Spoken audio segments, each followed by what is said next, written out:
Alright mga master, what's up? Welcome back again sa ating channel. So for today's video mga master, ayan, dito tayo sa isang roundabout na area, no? So paano nga ba ang tamang approach sa roundabout na ganitong klase ng daan, ano? Ito yung may mga paikot na daan. At ayun, marami ditong mali ang ginagawa kapag dadaan sa ganitong klase ng kalsada. So ayun, mabilisan lang kung kayo ay papasok sa ganitong roundabout at hindi naman kayo dediretso doon sa sa kabila or dito, at dito lang kayo liliko, ay wag na kayong pumasok ng gitna mga master.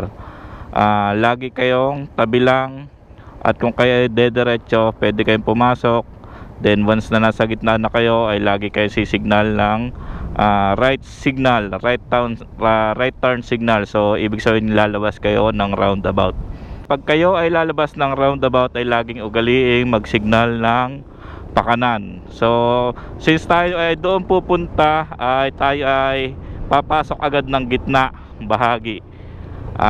Then pag nandito na tayo sa bandang ito ay tayo ay sisignal na ng kanan.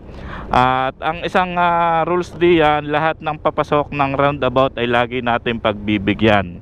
At lahat ng palabas ng roundabout ay lagi rin natin pagbibigyan. Yan ang isang number 1 rules. Pero ayun, since hindi naman natin gamay lahat ng mga driver at ang iba ay mga pasaway, ay syempre maging defensive lang tayo, maging defensive driver. So kaya lagi tayong magbibigay. Yun lang, tatandaan lang na lagi tayong sisignal ng kanan kapag tayo ay lalabas ng roundabout na daan. Alright, let's go!